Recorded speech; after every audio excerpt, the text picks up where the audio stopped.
Hey guys, welcome back. Every Western lifestyle, yours, mine, ours, depends on someone else's unpaid or exploited labor. Let's get into it.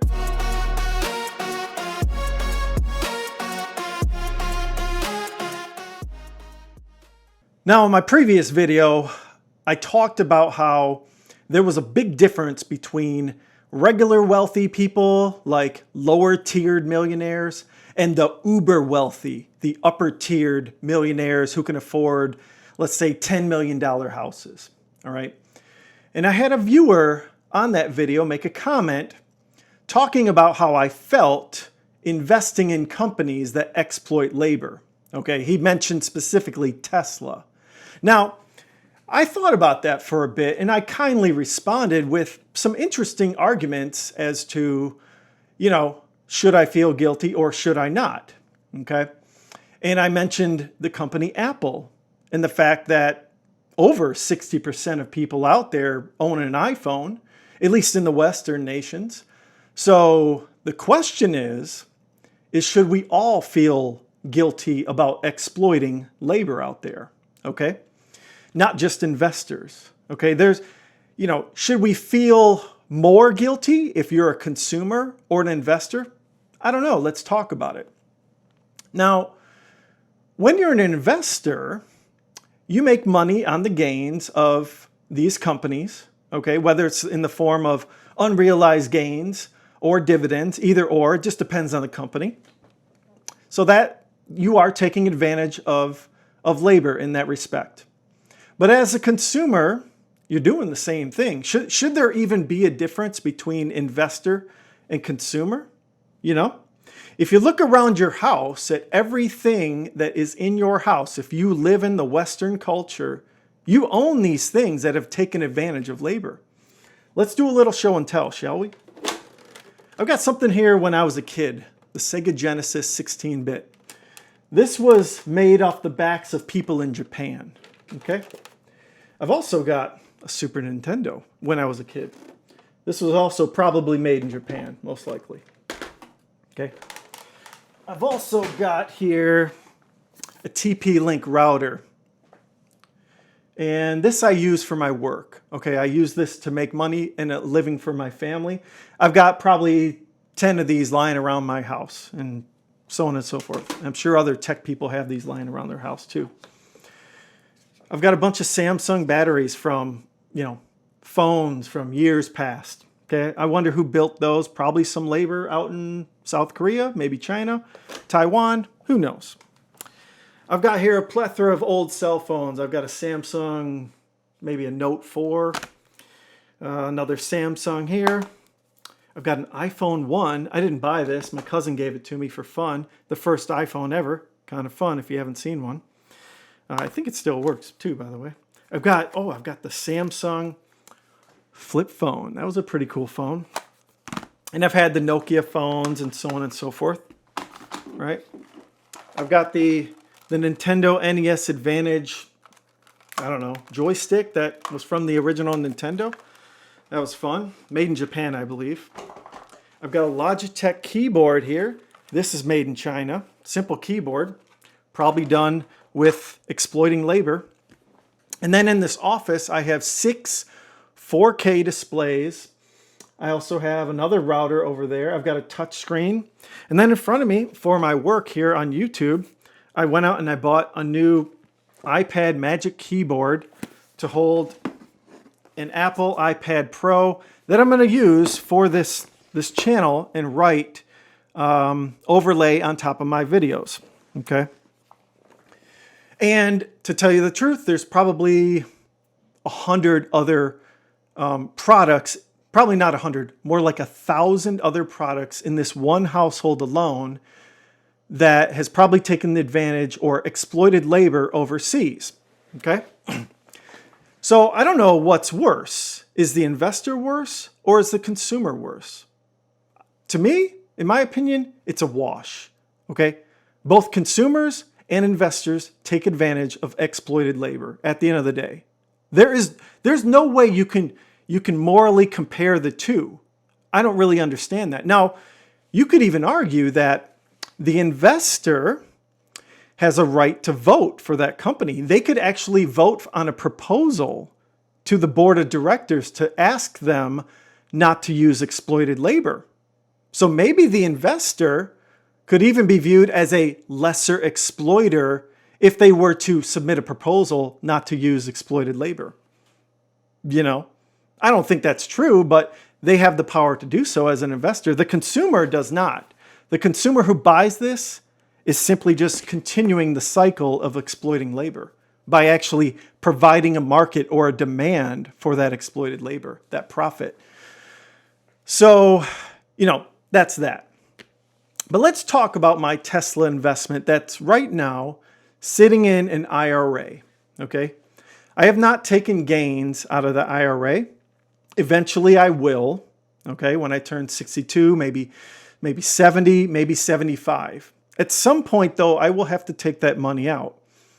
And I will have to actually pay the government an extremely large tax bill.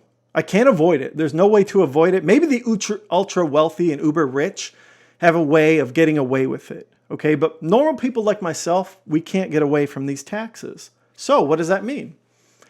That means that every single person in America who takes advantage of the tax system, whether it's the roads, whether it's some sort of service, maybe getting your passport, maybe it's Section 8 housing, maybe it's food stamps, so on and so forth. Maybe it's the military that we use, all the missiles that we probably have.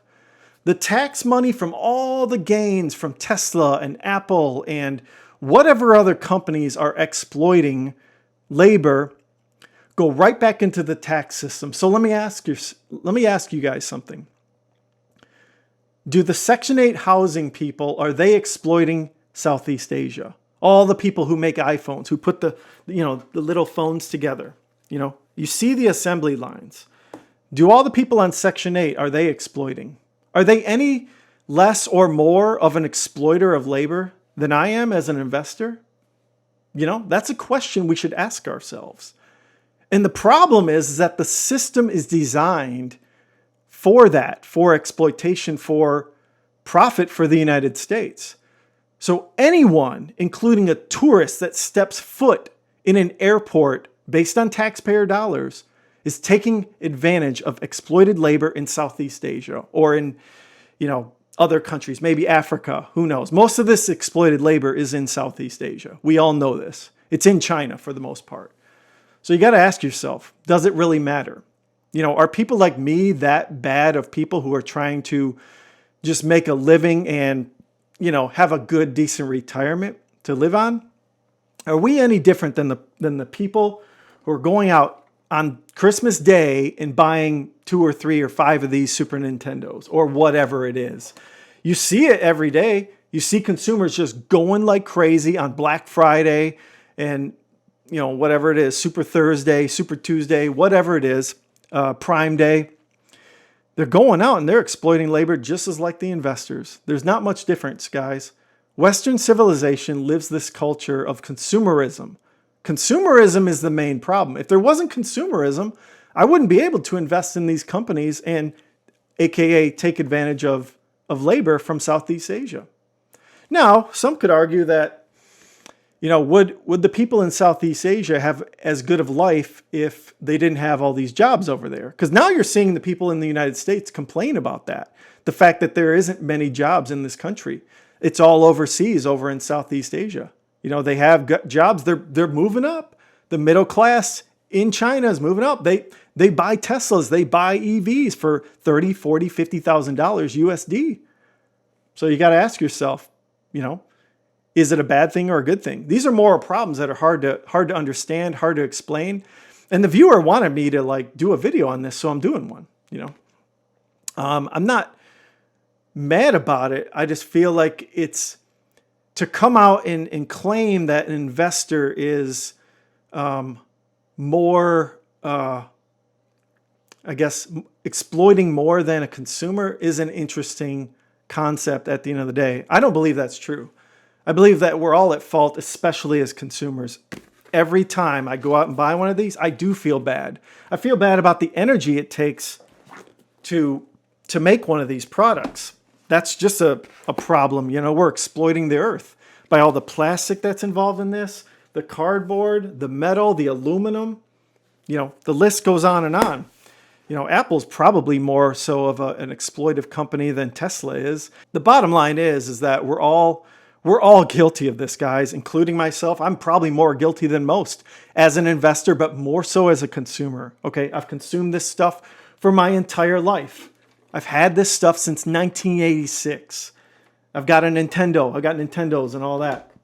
So, you know, if we want to solve this problem, we got to consume less from the start. If we consume less, there'll be less companies to invest in that can sell to consumers like myself. So, but you guys let me know. What are your thoughts on this?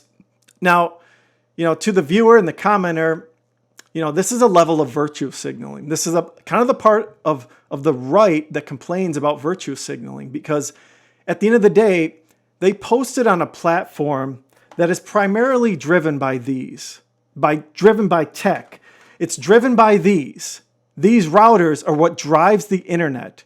And when you post on a YouTube video, it's the same thing. You are exploiting the labor that builds this infrastructure, all the fiber optic routers that are in the United States and in Western cultures.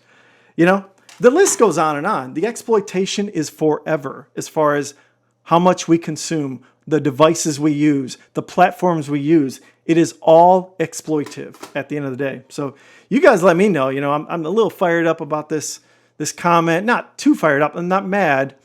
I guess I'm starting the conversation. Maybe we can have further conversation out of this. And yeah, let me know what you guys think. I'm rambling here a little bit. If you guys could like and subscribe to the content, I'd appreciate it. And take a look at my previous video. And everyone, have a good day. Thanks. Bye.